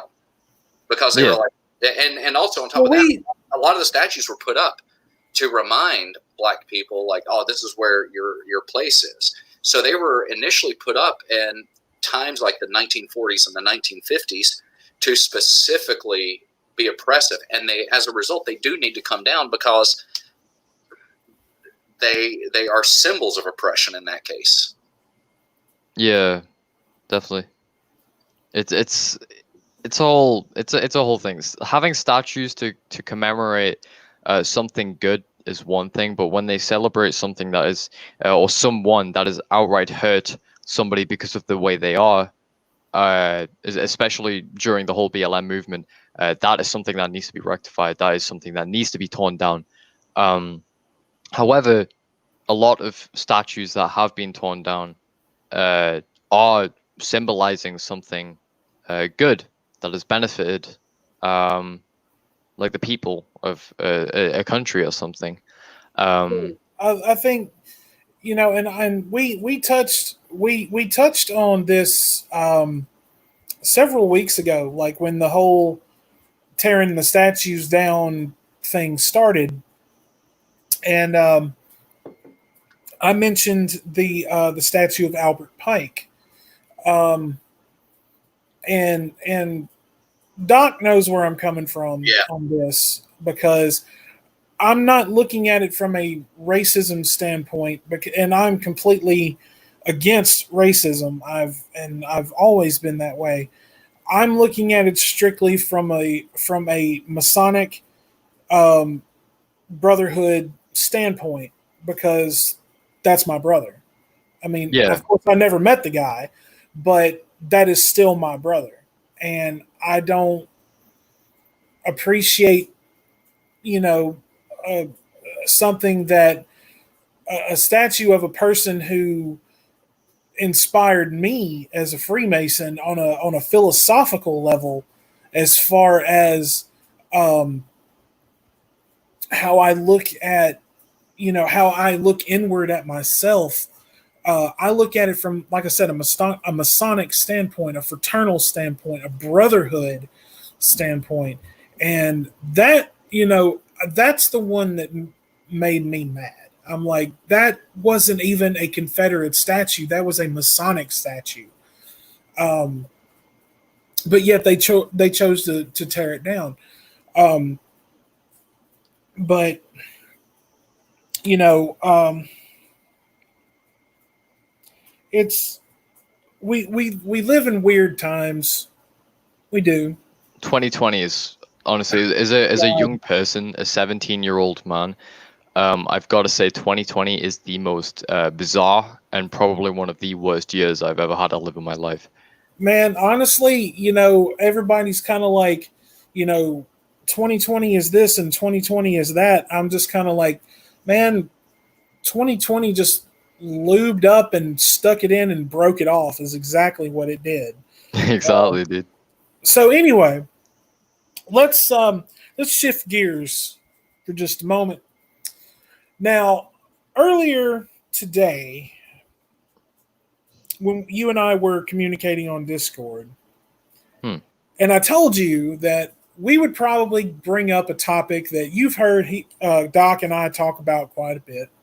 Ah, yes. Did you do your homework? I did a little bit. I'm afraid to say that I didn't get to do much, because when I was kind of doing my homework on him, I was indeed called down for dinner. So I didn't really have the time. But however, Doc, I introduced Wanderer to Diamond Dallas Page. Nice. That guy is literally one of my heroes. Dudes, so update. So I've been doing his yoga program. I am starting the last week of the beginner session of it, which means a week after this upcoming one, I start intermediate, and that is much more intense. But so Widow, you remember I kind of had some back problems and stuff, and doing the exercises corrected them completely. So, and this week, 2 nights in a row, I went for the first time in a long time, went for walks 2 and 3 hours each night. Yesterday, my legs were screaming at me. I should go ahead and say that. But The fact I got to do that when I used to do it a whole lot and couldn't for a while makes me so much happier. I'm feeling great, and I highly recommend anybody. I recommend anybody who's having any type of back or hip problems or knee problems do DDP yoga. Dude, you just need to reach out to them and see if they will sponsor this show, because every time we mention DDP, the DDP yoga is like the first thing that comes out of your mouth. I know, dude. Every episode I'm mentioning DDP yoga. Yeah, so you need to like reach out to them and be like, "Hey, give us a sponsorship." Hey. Well, but anyway, what we should do is like do a supercut of every time I've mentioned DDP yoga and send it to them. Yeah, just be like, "Hey, give us sponsorship." But anyway, so when you looked the man up on YouTube, did you actually get to see him like wrestle? No. However, I did get to see a picture of him. And honestly, if we're going off one singular picture of him, he definitely looks like he would play the role of some sort of tank or something, like a very heavy kind of Spartan from like Halo or something. He looks like a really cool guy. Did you ever see The Devil's Rejects? Sadly not. No, I don't think so. He plays one of the bounty hunters in The Devil's Rejects, which if you've never seen that movie, I highly recommend it. I was kind of hoping that you would have got to see some of his like early wrestling career back in WCW and his patented move called the Diamond Cutter, which if you got put in the Diamond Cutter, it was over. It was just you were just like royally boned. Well, and that was in an era when finishers were actually finishers. Well, yeah, that's true. But at the same time, in the WCW days, the Diamond Cutter was next to like the Diamond Cutter and the Jackhammer from Goldberg were the two most devastating finishers of all time. That, and I would probably have to say the Scorpion Death Drop. Yeah. I'm a little partial to the Stone Cold Stunner. Dude, it's just a Diamond Cutter with a kick to the stomach. Well, not really to the stomach. A little bit yes, it's a kick to the midsection, and then it's the Diamond Cutter. Well, I'm watching a video of him do the Diamond Cutter. Okay. Breaks your neck. Damn. I really want to do this to the good doctor over here. Oh, Wanderer wants to put you in the Diamond Cutter. Dude, so one time, okay, so Widow could tell you that the youth group from the church I grew up in, we were in our hometown. We had the reputation of being one of the wildest youth groups and being probably, and hear me out, we were probably declared one of the more violent youth groups, not because we would just beat the crap out of each other, but it was notorious. It was well known that if you came to one of our meetings, a wrestling match was going to break out. And this is at the time where you had, the NWO and D-Generation X and all of that going on. And one of the guys from the group, he's you had one guy, he's talking to someone, and then somebody else is standing a few feet behind him, and he throws up the Diamond Cutter sign and just goes running after him. And puts it in the Diamond Cutter, and the dude got out of it. Like, didn't even get to do the complete drop on him. Dude, what? Really? Yeah, I was like, and there's like multiple variations of how he's put people in this move. Like, I saw one of the last matches that I watched. I think it was last night at work. It was a triple threat match, and if you can, I don't think it would be on YouTube, but it was a triple threat match between Diamond Dallas Page, Raven, and Chris Benoit. It was basically a no holds barred match. Hardcore rules, anything goes. But basically, the guy who got the pin became the United States champion. Well, anyway, table in the ring. Raven had DDP laid out on a table, and he's climbing to the top rope because he's fixing to jump down. DDP gets up, gets on the middle rope, like, and his back is to the table. He literally punches him. He shifts somehow, and he is facing the table now. Like, I don't know how he did it, but I mean, he went from his back facing the table to actually literally facing the table, got Raven around the neck, and diamond cutter right on the table. And I'm like, oh my God, how did he do that? That is a power move if I've ever heard of one. Jeez. Oh, and the cruiserweight, man, when they first introduced the cruiserweight, they brought in a lot of WCW brought in a lot of guys from the Lucha Libre wrestlers from Mexico and a lot of the guys from Japan. And they were much more acrobatic and athletic than the bigger heavyweight guys. And there was one move in a wrestling match with Eddie Guerrero and Rey Mysterio Jr. where there's no way to describe it. You just have to see it. But the best way I can explain it is Rey Mysterio does a backflip off the top rope, and as he's coming out of the backflip, grabs Eddie Guerrero in a headlock and does a DDT on him. The moonsault to the DDT. Yeah, I mean, it was just like, oh my gosh, it was the first time anybody had ever seen that. And Eddie Guerrero later said, out of all of his matches, he said that's just a handful that he can look back and goes, everything went right. Oh yeah. So I was looking, I've been going back over the artwork and everything that you sent to me that you did for the channel. Yeah. And, like, the detail, and the more I look at it, the more intrigued by it I get. So can you excuse me, can you kind of go through the process of how you did the artwork?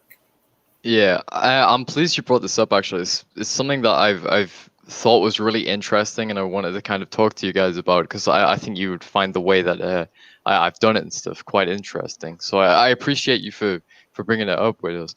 But it was kind of strange because I've spent a lot of my life drawing people suited up in large, like, pieces of armor and like fighting each other, using weapons, etc. So drawing kind of people in like robes and stuff, it's never really been my forte. So like when I was drawing something from Star Wars, especially like during the Republic era, Galactic Republic, so when the Jedi were fighting alongside the clone troopers, I would always focus on drawing the clone troopers. I would never draw the Jedi because I would always mess it up.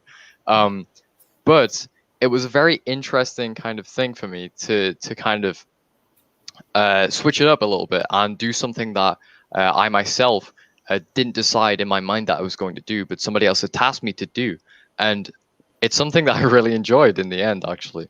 So drawing it was, at the start, I actually figured out a lot of different things about the stuff that I've used. Sadly, I can't use Photoshop anymore until I decide to pay for it, which is not going to happen. I will be a freeloader for life. But I now use Krita, which is a free version. I actually used Krita a little bit for this project. However, during it, I wanted to kind of get like a kind of shimmery effect on the golden rim of the hood and some parts of the cloak. So what I did was I jumped into Krita, which is another application I have, very similar to Photoshop, much better than Photoshop in my opinion.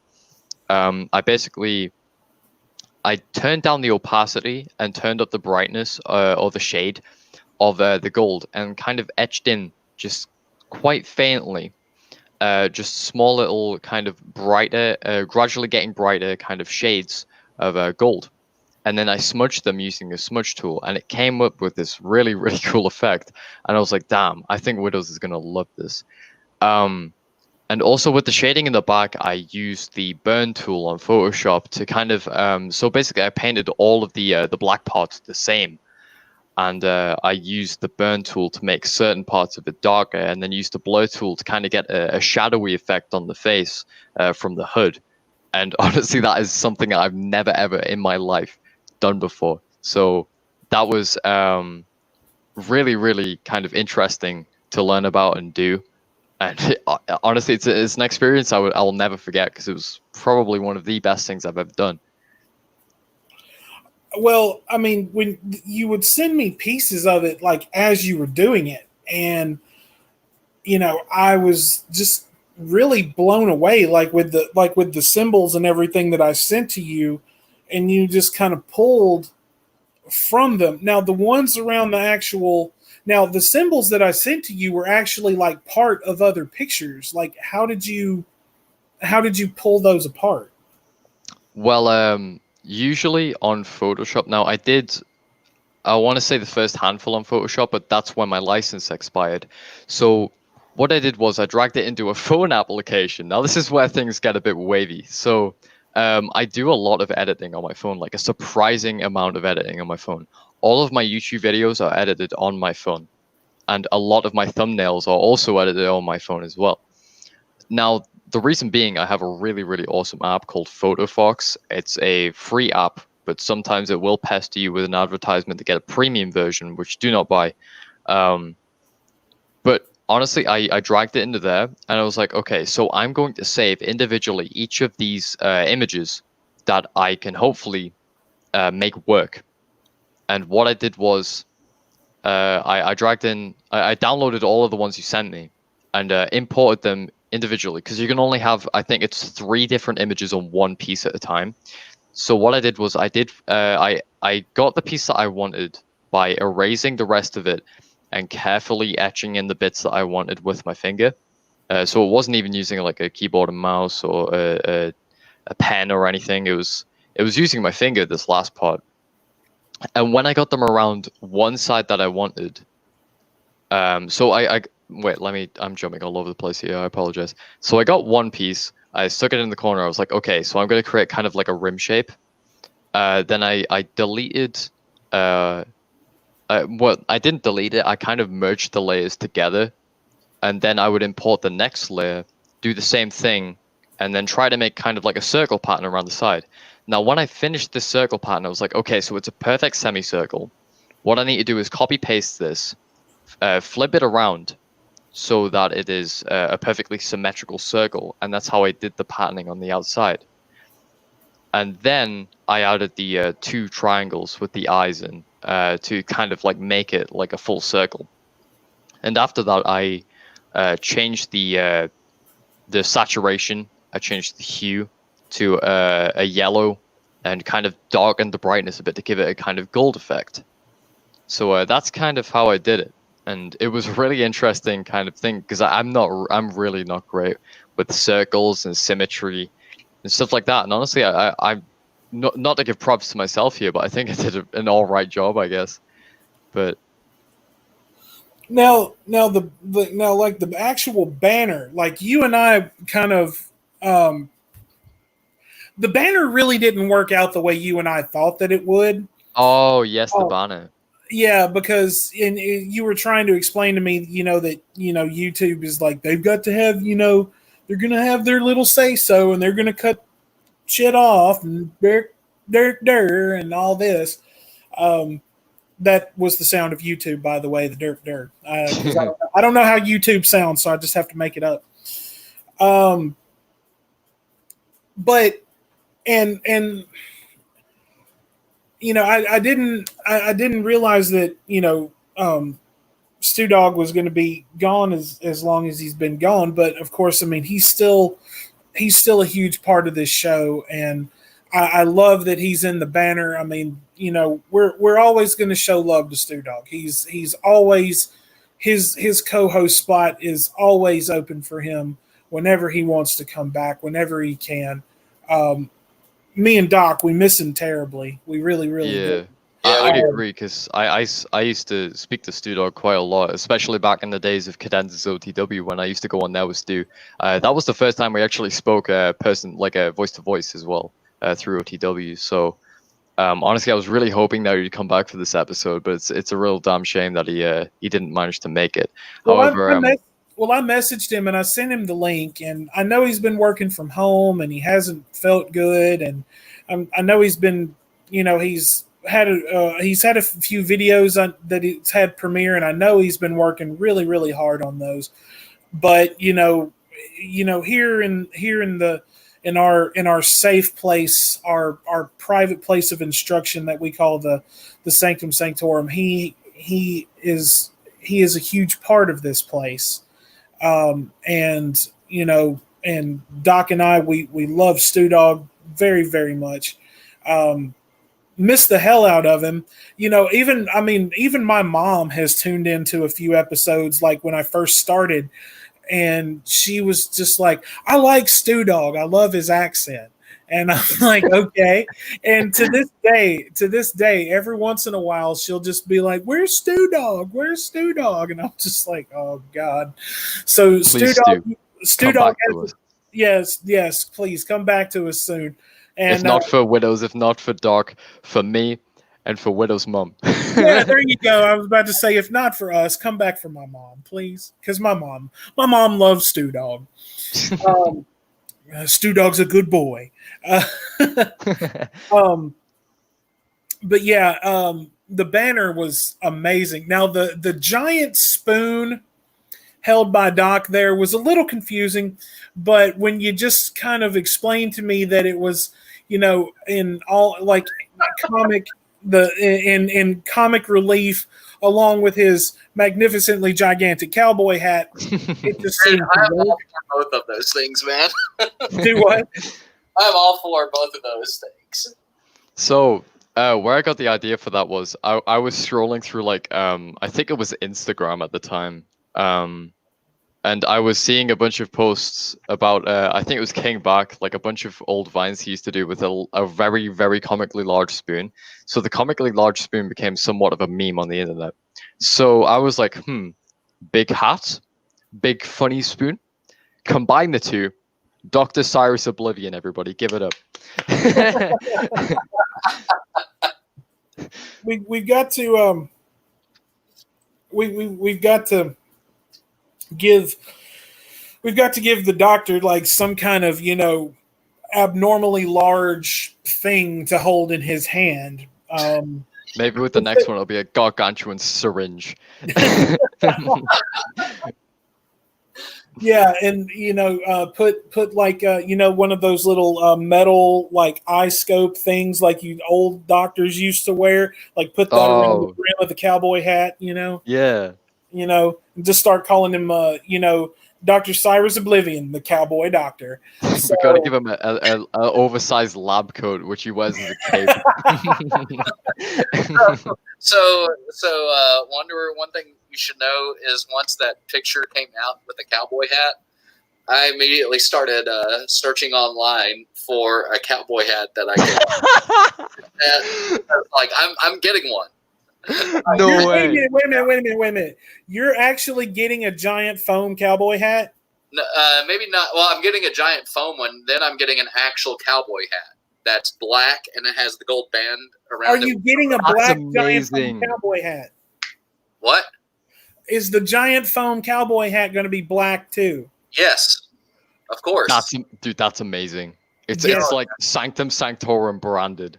That's amazing. Yeah. This episode is sponsored by Big Foam Cowboy Hats. Big gargantuan Sanctum Sanctorum hats. Get yours today.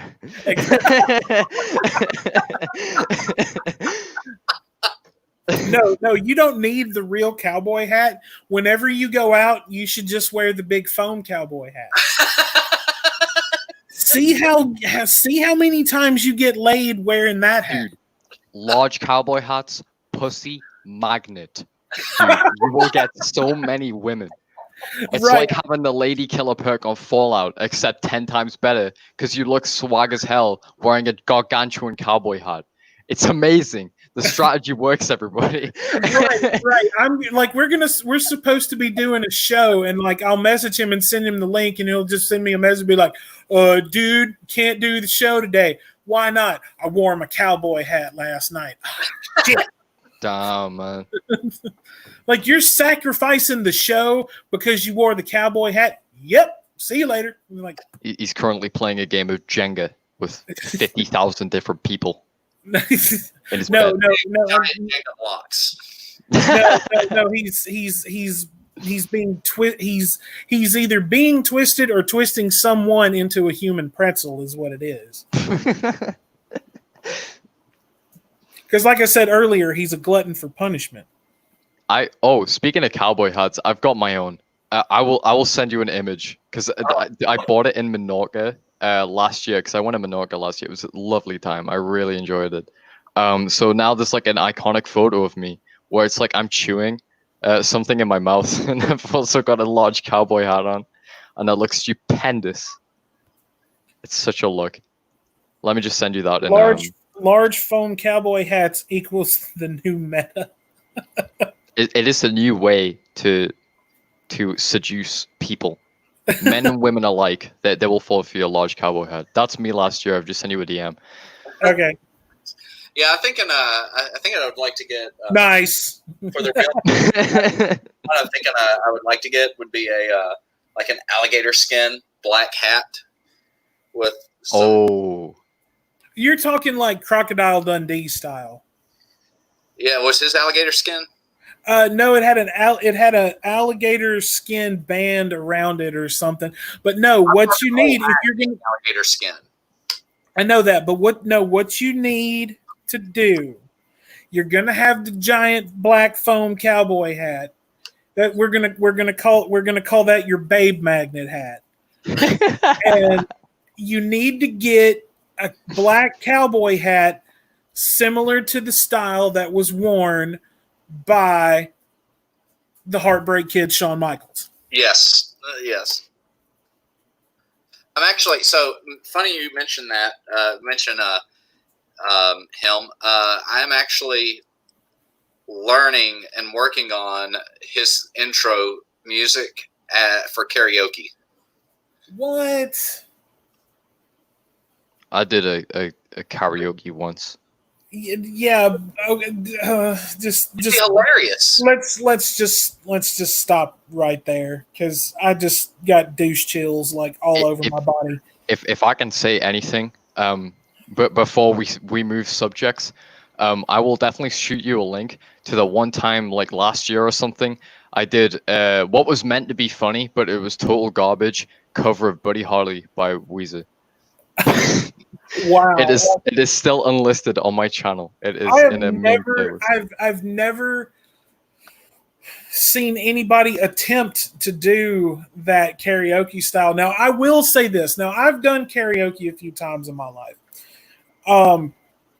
The last time I did it was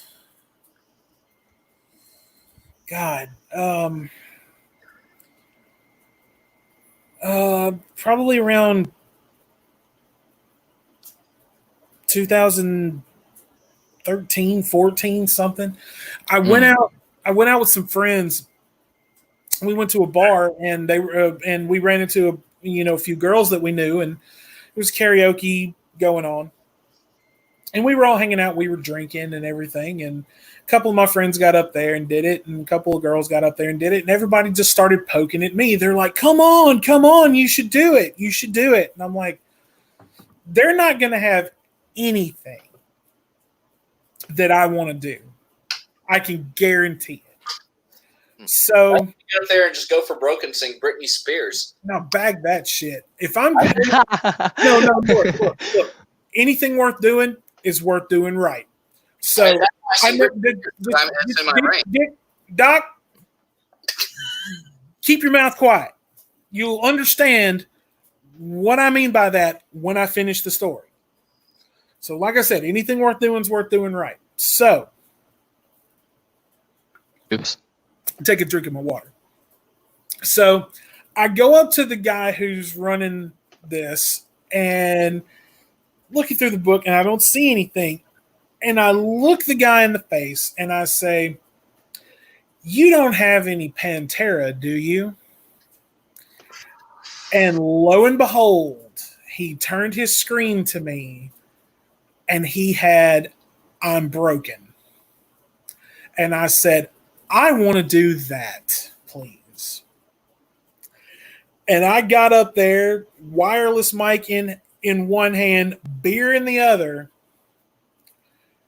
and I knocked that shit out. When I got done, a few people were completely like shocked that just occurred in their presence, and a bunch of people were cheering their fucking faces off. And I walked back over to where my friends were standing, and one of them looked at me and they were like, "Dude, I got to buy you a shot. What do you want?" And I'm like, "Okay." So yeah, anything worth doing, it's worth doing right. Amazing. I bet if I heard it, it would be music to my ears. Well, actually, if you listen to the song itself, you would get the general idea of it. Yeah.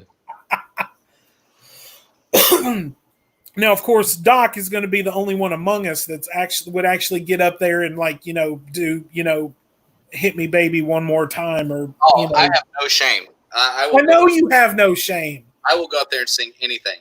That shit slapped when I was 4. I used to dance to that song.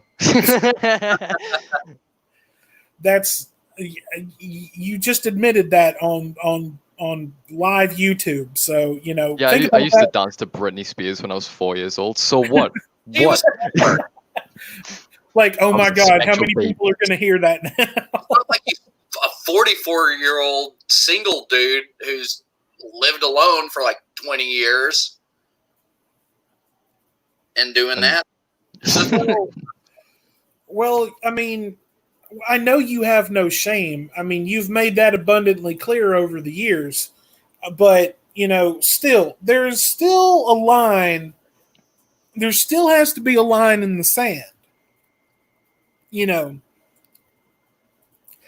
I'm just saying. Yeah, this is a Shakira song on my playlist. So what? Well, I mean, she is kind of hot, and I do like watching her dance. The awesome gamer. Do what? The awesome gamer, Shakira. I just like watching her dance. I could do without listening to her sing. I just want to watch her dance. That's it. I mean, so mentioning Britney Spears, have y'all seen kind of the all the people saying all the stuff lately about free Britney Spears? Oh shit, yeah. No. Yeah, I retweeted something that my buddy TKS Mantis, who's an awesome Fallout content creator, if you guys want to go subscribe to him, if anybody in chat wants to. But he retweeted something on Twitter about it, the fact that apparently she wears yellow if she's in danger or something, and the fact that her management has literal control over her entire life, basically. And I was like, damn, that's not right, man. It's conservatorship. It's her father that has it, apparently, and her sister, Jamie Lynn, people have asked her to comment, and her sister has said, "I'm not commenting on something my sister wants to keep private." So, I mean, a lot of it is, I think some people are just kind of looking for problems where a problem may not exist. And there's a part of me that kind of thinks, if she has been put under this conservatorship and all of the people closest to her are the ones who are like, yeah, she needs to have this, I'm probably more inclined, unless it's a weird situation where they're all abusive and you do have a group abuse or something, and that does happen. I'm not saying it's not happening. I'm not saying it is happening in this case, but in most cases, when the whole family is like, she absolutely needs to have this, then it's usually for the best. Well, I mean, I don't really know the situation, and if she's, honestly, because I don't really keep up with things like that anymore. Yeah. I'm just one of those that I'm just like, yeah, her career tanked 15 years ago. So, yeah, there you go. It's wild. I remember reading that, and I was like, "Is this real? Is this a thing?" And the more I read about it, the more I was like, this is weird. 2020 is weird. Life is strange. Why does any of this happen? It's just so bizarre to me that something like that would happen. It's really awful if it is. It was just really jarring to hear and see about that whole thing with Britney Spears. Well, guys, we have just hit the 2-hour mark, and this has been another incredible episode. Wanderer, it's been an absolute pleasure to have you on, and please come back. You, as I tell everyone, you are always welcome here. You always have a place on the show. We'll be putting a panel show together probably within the next probably week or two. I'm going. So your invitation is hereby extended. I'll keep you up to date on that. So keep that Saturday evening free so you can come on the panel show with us. I'm also going to be reaching out to probably Kryvel, Cadenza, and maybe Sir Hatman. I'll even send an invite to StooDogg and see if he would join us. But in the meantime, before you come back on the show, do you have anything you want to plug or you want to push? Well, if there's anything I want to say before we end off, I just want to say thank you so much for this amazing opportunity. I've really had a nice time the last 2 hours that we've been talking. It's really been honestly quite fantastic speaking to both of you. It's been an honor, even greater honor to work for you and make some really cool art for the channel, and especially if it's a long-term thing as well, where I've made you some art and something that will kind of become a staple as you grow. And I really appreciate that you gave me that opportunity, and I'll be more than happy to come back whenever, if you'll allow me, obviously. But this has been a really good time. You have a standing invitation. So anytime that that we're doing something, and we're just going to be shooting the proverbial shit, or we're just going to be maybe send out a link to random people, watch your DM and Discord, because one of those episodes where it's just me and Doc and we're just talking and we decide to send out a random link to have someone pop in with us, watch your DMs, because you'll probably get one. But you have a standing invitation on the show. Absolutely.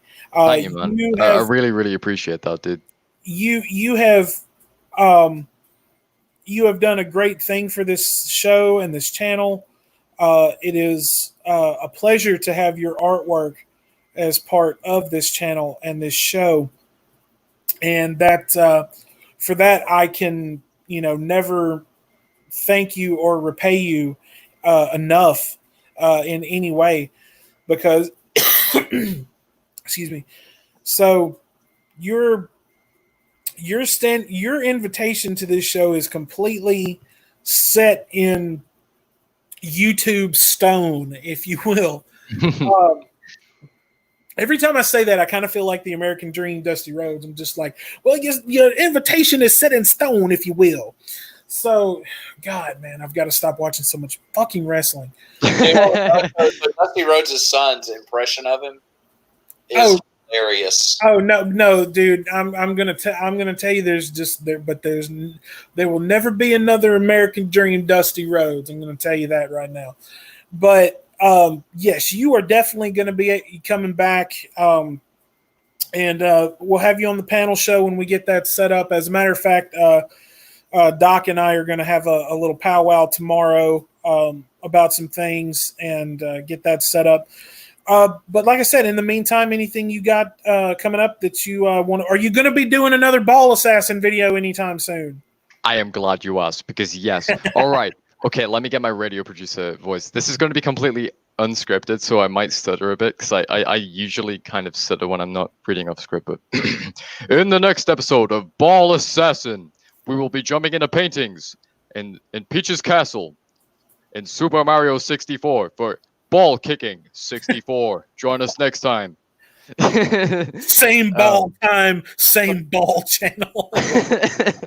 But yeah, Also on the main channel, I am working on because, like I said before, I have kind of like a rambling series where I just talk about whatever really.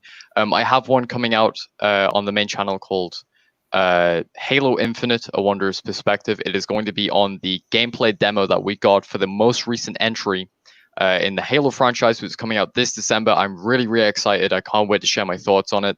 And yeah, the next Ball Assassin episode will be very soon. I will also be streaming on Twitch sometime this week, hopefully. What we're going to be streaming is probably either going to be Fallout New Vegas, Minecraft, Halo, something like that. It'll come to my mind later on. But yeah, if anybody in chat would like to subscribe, I'll drop. Well, my channel's right there. I think they stopped the feature where you can just go to somebody's channel now. No, your channel links are in the description. All right. Well, if they're in the description, be sure to subscribe. We're on the way to 600 subscribers on the main channel and 100 on the second. So if you guys would like to drop a sub, see what I'm making, then feel free. And I really appreciate for this opportunity to come on the show and really kind of speak with these two incredible people. So thank you very much, guys. Oh no, the pleasure has been indeed all ours. Yeah. So we're like I said, Doc and I are going to be holding a little powwow tomorrow after at some point, because I have to go back to work tomorrow night. But we'll be announcing a few things here and there coming up in the next couple of weeks. The next show, I'm going to try to get a guest lined up. We may inadvertently just do a little chill show and send out a couple of random links to people in the Discord. So be sure to pay attention to that. I'm definitely excited to know when Doc gets his giant black foam cowboy hat, because that's one of the coolest things I've heard in days, is that there is going to be a giant black foam cowboy hat resting upon the head of someone that I know. And if you do not wear that out in public, I will personally drive to your apartment and slap the piss out of you. If he does that, I will wear my Mario hat out in public. That's a deal. But you gotta find a mustache. Oh yeah, dude, I'll find like a fake mustache at one of these stores. That'll probably be kind of hard to do because of lockdown, but I will find one and I will stick it on my face. Also, I can't wait till for the next show so I can verbally berate Dr. Cyrus Oblivion, either on the show or in chat. You are never safe from me. Well, Doc, you got anything you want to say before we sign off? No, I really enjoyed it today. All, great show, and thanks for coming on, Wanderer. And no problem, man. Yeah, and at some point I will lay the smack down on you. So. Oh yeah. You really want to take those charges for beating up a 17-year-old? Alrighty. Okay. Wait a minute. You both have just given me a tremendous idea, and I'm going to go ahead and announce this now. In the next couple of weeks, actually, I'm gonna do this kind of like Tony Schiavone back in WCW. Be like, in the next couple of weeks, ladies and gentlemen, we are gonna have the ultimate showdown. We are gonna have Dr. Cyrus Oblivion versus Wanderer the Ball Assassin live right here on the Sanctum Sanctorum, and we are gonna have a battle of the century, and we are gonna let the chatters, the people in the live chat, we are going to let you vote for the winner. So yes, in the next, well, no, it's not going to be a rap battle. This is going to be just a battle of the minds and quips and all of that good shit. So yes, this is going to happen. You two have just verbally signed that particular contract. Consider me Eric Bischoff. I'm making this happen.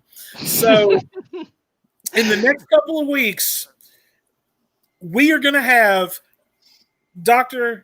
Cyrus Oblivion versus Wanderer the Ball Assassin in a verbal battle here live on the Sanctum Sanctorum, and you in the chat will get to vote for the winner after the match is over. So you two, you better be preparing yourselves, because you have literally just given me, you've literally just made a show without even trying. Like that is I'm going to illustrate this, and I'm going to use it for some sort of quip in the show. I'm going to illustrate TF versus the Wanderer. Will there be raw fish slaps? Yes, I'll be holding a fish. I will slap him with large tuna. Throw a crab grenade. No. You must cut down Dr. Cyrus Oblivion with a herring. I'm going to get the fish. I don't know where I was going with that. But... Wait, what is this? Let's see. What will the winner/loser get have to do? Bragging rights. It's for bragging rights. Yeah, I've got an Xbox rechargeable battery. That's the most powerful thing anybody can own. Hey, but remember, Doc is going to have his giant black foam cowboy hat. Oh no! I'm cowering in fear. There's more room to hide his large computer brain now. Oh no! Well, oh god, more room for the RAM. Oh no! well, Doc and I will get that planned out, and I will. Now, I'm going to be impartial. I will be the special guest referee, but I will be completely impartial. Now, what I'm going to do in order for us to set this up and to make it fair, I will work out a time with Doc about this. I will work out a time with you, and we will make the worlds collide again, and we will have the battle of 2020. Doc versus Wanderer. It's going to happen. I can't wait. So everybody, hit the subscribe button. Get the notification bell on. It's always a pleasure to do the show for you guys every week. Always love interacting with everyone. Get ready for the big battle royale coming up within the next few weeks. I'm already looking forward to it myself. So get your rechargeable Xbox battery, your giant foam cowboy hat, and some popcorn, and just settle in for it. I'm gonna throw a large bag of fish and chips off you because I'm British. There you go. My weapon. There you go. But big old steak. Well, guys, thank you so much again for tuning in, Wanderer. Thank you again for coming on, Doc. Always a pleasure to have you here with me. And once again, guys, until next week.